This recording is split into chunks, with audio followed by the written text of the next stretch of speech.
பாஜகவினுடைய மாநில செயலாளர் வினோத் பி செல்வம் நம்மளோட இருக்கிறவரிடம் பேசலாம். சார் வணக்கம். திமுக காங்கிரஸ் கூட்டணி அப்படிங்கிறது பெரிய பேச்சுவார்த்தைக்கு இடையில இணைஞ்சிருக்கிறாங்க, எப்படி பாக்குறீங்க? கூட்டணி தலைவர்கள் இணையறதை விட தொண்டர்கள் இணைவது ரொம்ப முக்கியமான ஒரு விஷயம்.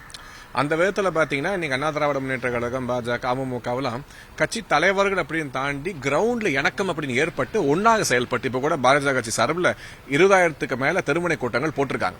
அந்த தெருமுனை கூட்டங்கள்ல எல்லா நிகழ்ச்சிகளிலுமே ஸ்பீக்கர்ஸே பார்த்தீங்கன்னா இன்னைக்கு அண்ணா திராவிட முன்னேற்ற கழகம், பாமக பேசிட்டு போயிருக்காங்க. ஆனா இந்த காங்கிரஸுக்கும் திமுகவுக்கும் கடைசியில் ஒரு 1.5 மாசமா குடுமிப்புடி சண்டை போல தெருவுல இந்த தண்ணி குடத்தை வச்சு லேடிஸ் அடிச்சுப்பாங்கல்ல திமுக ஆட்சி காலத்துல, அந்த மாதிரி 2 பேர் மாத்தி மாத்தி முடிய பிடிச்சி இழுத்து ரோட்ல சண்டை போட்டு அப்படிதான் ஒரு தீர்வு, சுமூகமான தீர்வு இல்ல. இது பதவி வெறிக்கான ஒரு தீர்வு. நீங்க கண்டிப்பா தோத்துருவோம். காங்கிரஸுக்கு தெரியும் இந்த கூட்டணியை விட்டு வெளியே போனாங்கன்னா டெபாசிட் வாங்க மாட்டாங்க. 1.5% 1.5% தான் மேக்ஸிமம். 0.75 to 1.25 1.5% அதிகபட்சம் காங்கிரஸோட ஓட் ஷேர் தமிழ்நாட்டில். அவங்க பலம் அவங்களுக்கு தெரியும். மிரட்டி பார்த்தாங்க. தாவேகா அப்படிங்கிறது ஒரு பார்கெனிங் டூல் தான். யாருமே அந்த தாவேகா கட்சியோட போறதுக்கு தயாராக இல்லை. ஒரு லெட்டர் பேடு கட்சி கூட அவங்களோட எலெக்ஷன் அலையன்ஸ் போக தயாரா, யாருமே லெட்டர் பேடு கட்சி கூட போய் சேர போறது கிடையாது. அவங்களோட குறைந்தபட்சம் அவங்கள ஒரு பார்கெனிங் டூலா எடுத்து வர முயற்சி பண்ணாங்க. அதை ஒரு பெருங்காய டப்பா அளவு கூட மரியாதை கொடுக்காம திமுக இவ்வளவுதான் உனக்கு வேணாவா போன்னு சொல்லும் போது இது ஒரு அடிமை கூட்டணி. 2 அடிமைகள் ஒன்னு சேர்ந்து கூட்டணி அமைச்சு இன்னைக்கு தேர்தல் சந்திக்கிறாங்க. ஆனா இந்த கூட்டணியினால் மக்களுக்கு எந்த விதமான பிரயோஜனமும் கிடையாது, எந்த விதமான நல்லதும் நடக்க போவது கிடையாது. கடந்த 5 ஆண்டு காலமாக மக்கள் அவதிப்பட்டிருக்காங்க. இந்த கூட்டணி தூக்கி எறிய வேண்டும் என்று தமிழக மக்கள் முடிவு செய்து விட்டார்கள். இப்ப நீங்க எவ்வளவு விமர்சனம் செய்தாலும் திமுகவுடன் கிட்டத்தட்ட ஒரு 20 கூட்டணி கட்சிகள் தொடர்ச்சியா இருக்கிறாங்க. இப்ப புதுசா 4 கட்சிகள் தேமுதிக உட்பட. உங்களுடைய கூட்டணியை பொறுத்தளவுக்கு குறிப்பா ஓபிஎஸ் அவர்கள் அதிமுக விலகி இருக்கிறாரு, சசிகலா அவங்க புது பார்ட்டி தொடங்கி இருக்கிறாங்க. இவ்வளவு சிக்கலாக ஒரு கூட்டணி இருக்கு. குறிப்பா பாட்டாளி மக்கள் கட்சி கூட ராமதாஸ் அவர்கள் விலகி இருக்கிறாங்க. இவ்வளவு சிக்கலான கூட்டணி அப்படிங்கிற தேர்தல் எப்படி வெற்றி பெறக்கூடிய வாய்ப்பு இருக்கும்? 20 இல்லைங்க, 60 கட்சி கூட கூட்டணி சேர்த்துக்கலாம். ஆனா ஒரு கூட்டணி வெல்வதற்கு எது முக்கியம்னு கேட்டீங்கன்னா நம்பர் ஆஃப் பார்ட்டிஸ் கிடையாது, பீப்புளோட எண்ணம். மக்கள் எந்த பக்கத்துல வாக்களிக்கிறாங்களோ அதுதான் வெற்றி பெறும். தனித்து ஒரு கட்சினா கூட மக்களோட ஆதரவு அப்படின்னு இருந்துச்சுன்னா அதை யாருனாலும் தடுக்க முடியாது. அதான் வெற்றி பெறக்கூடிய கூட்டணியாக இருக்கும். தமிழகத்தை பொறுத்தவரை தமிழகத்தை அதிக ஆண்டுகள் ஆண்ட எம்ஜிஆர் அவர்களால் தொடங்கப்பட்ட, அம்மையார் ஜெயலலிதாவினால் வளர்க்கப்பட்ட இன்று அண்ணன் எடப்பாடி பழனிசாமி தலைமையிலே இயங்கக்கூடிய அண்ணா திராவிட முன்னேற்ற கழகம் உலகத்திலே மிகப்பெரிய கட்சியான கடந்த 11 ஆண்டு காலமாக இந்திய திருநாட்டை நல்வழிப்படுத்தி வழிநடத்தி கொண்டிருக்கக்கூடிய பிரதமர் நரேந்திர மோடி அவர் தலைமையிலான பாரதிய ஜனதா கட்சியும் ஒன்றிணைந்து தேர்தலை சந்திக்கும் பொழுது மக்கள் இன்னைக்கு டெவலப்மெண்ட்டுக்காக காத்துட்டு இருக்காங்க. இன்னைக்கு பக்கத்தில் இருக்க ஆந்திரா அடிச்சு தூக்கி போயிட்டு சந்திரபாபு நாயுடு எங்கேயோ டெவலப்மெண்ட் கொண்டு போயிட்டு இருக்காரு. காரணம் டபுள் இன்ஜின் சர்க்கார், மத்தியிலும் மோடி, மாநிலத்தில் என்டிஏ அரசாங்கம். சோ அந்த அரசாங்க மாடலை இன்னைக்கு மக்கள் பாக்குறாங்க. குறிப்பா யங்ஸ்டர்ஸ், இந்த ஜென்சின்னு சொல்றாங்கல்ல, ஜென்சி கூட்டணியா இருந்தாதான் கூட்டணியா இருக்கும் பொழுது அதோட அந்த ஒவ்வொரு திட்டங்களையும் நிறைவேற்றுவதற்கான சாத்தியப்பூர்வம் அதிகமா இருக்கும். ஏன்னு கேட்டீங்கன்னா இப்ப திமுகவுக்கு எத்தனை திட்டங்களை கொடுத்தாலும் அதை விமர்சனம் பண்ணி நிறைவேற்ற விடாம, ஐயோ இந்த திட்டம் கொண்டு வந்தா மோடிக்கு பேர் வந்து, இந்த திட்டம் கொண்டு வந்தா பிஜேபி பேர் வாங்கிடுவாங்க, பிஜேபி உள்ள வந்துடும் சொல்லியே இவங்களோட பொலிட்டிக்கல் கெயினுக்காக, இவங்களோட அரசியல் லாபத்துக்காக தமிழகத்தை பலிகடா ஆக்கியது திராவிட முன்னேற்ற கழகம். எதிர்கட்சிகளாக இருந்தால் செயல்பட முடியாதுன்னு கிடையாது.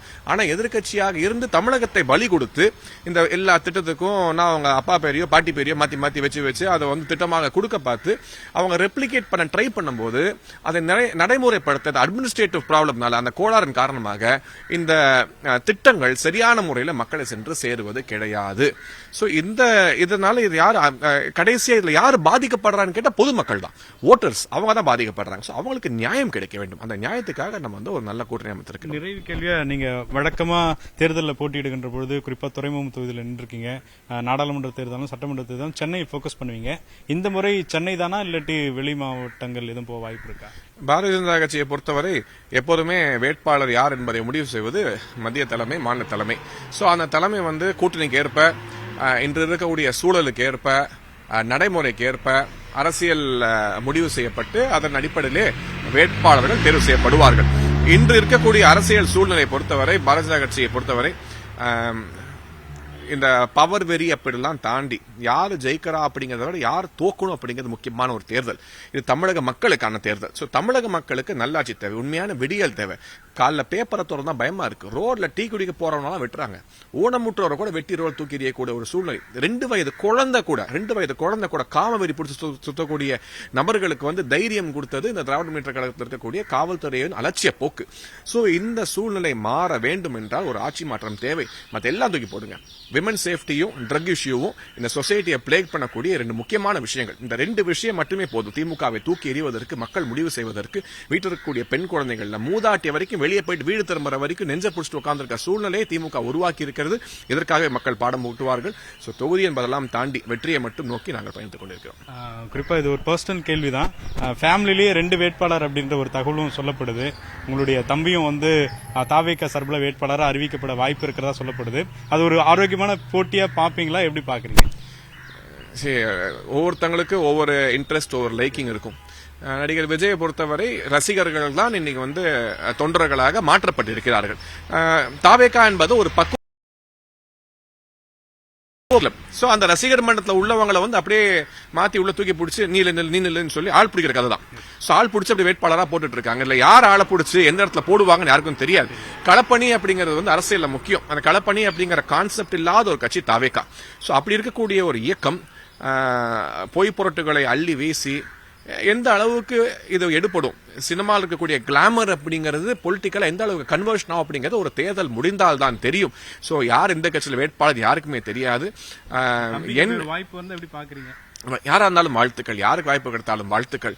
என்னை பொறுத்த வரைக்கும் ஒரு 19 வருடம் ஒரு அரசியல் கட்சியில் பயணித்து மனமும் இருதயமும் மொத்தமாக பாரதிய ஜனதா கட்சி தேசத்துக்காக, நாட்டுக்காக, நரேந்திர மோடி என்று சொல்லி அதே வழியிலே அதே நாமத்திலே சென்று கொண்டு தமிழக மக்களுக்கு சேவை செய்ய வேண்டும் என்ற ஒரே நோக்கத்தோடு, குறிப்பாக சென்னையை பொறுத்தவரை சென்னையில பிறந்து வளர்ந்த நபர்களான நாங்கள் சென்னை வந்து திமுகவோட ஆட்சி காலத்தில் எந்த அளவுக்கு அவலங்களை சந்தித்திருக்க என்பது தெரியும். இன்னைக்கு பெங்களூர், ஹைதராபாத், பூனே, அஹமதாபாத் போன்ற நகரங்கள்லாம் இன்னைக்கு சென்னையை விட எவ்வளவு தூரம் வந்து முன்னோக்கி சென்று கொண்டிருக்கிறது.